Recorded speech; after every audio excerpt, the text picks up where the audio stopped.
2 કલાકે લૂંટના ઈરાદે આદિવાસી આજુબાજુના ગામડાના આવી એટલે ઓફિસ પહેલા બધું જ ડોક્યુમેન્ટ્સ બધા લૂંટી ગયા છે.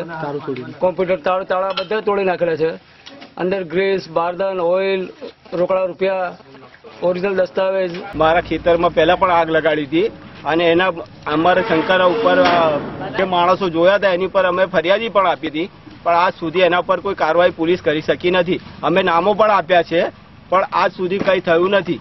અને અમારે કોઈ પણ વચ્ચે આજ સુધી કોઈની જોડે, કોઈ સમાજના દ્રષ્ટિએ જોડે અમારે કોઈ માણસની જોડે કોઈ દુશ્મની પણ નથી. અને એ લોકોને પૂરેપૂરી પોલીસનો સપોર્ટ છે. હમણાં હાલની તારીખમાં અમારા કેટલી બધી મિલકતો આદિવાસી લોકો સળગાઈ રહ્યા છે, ત્યાં પોલીસ મૂક પ્રેક્ષક બનીને જોઈ રહી છે.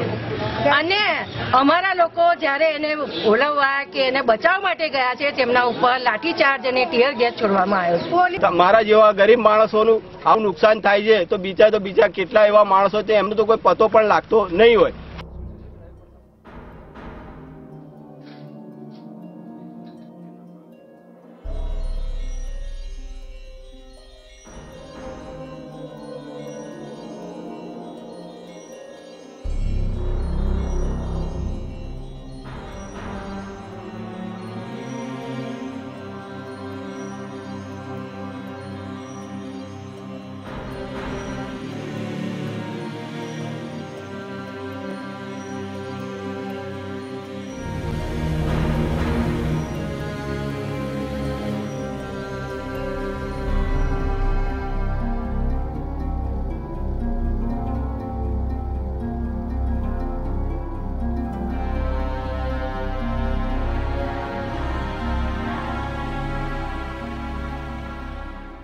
લાખો રૂપિયાનું નુકસાન કરી નાખ્યું હતું.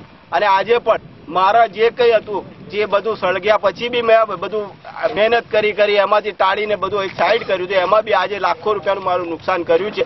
હું એ જાણવા માંગુ છું કે મારે આ લોકો મને ટાર્ગેટ બનાવે છે. પોલીસમાં કોઈ એક્શન કેમ નથી લેતી? કોઈ વસ્તુ બચાવી નથી, બધું સાફ થઈ ગયું છે. ઓફિસ બી આખી પૂરી થઈ ગઈ છે. ગોડાઉનમાં જયંતિ સરપંચ અને કનાવટ કાજેના 15-20 માણસ થઈને અમારું પંગરના ગોડામાં સાડા 5-6 લાખનું નુકસાન કરે છે.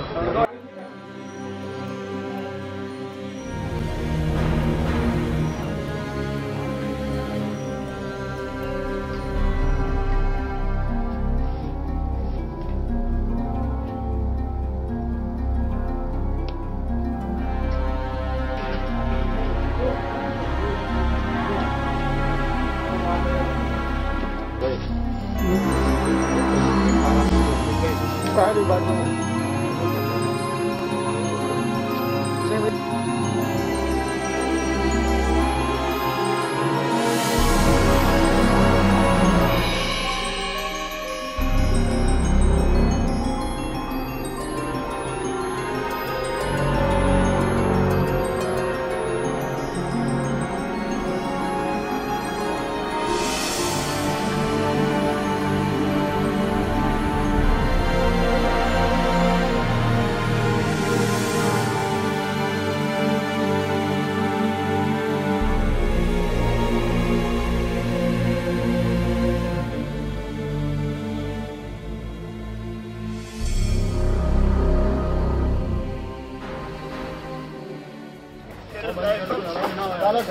ચલાવો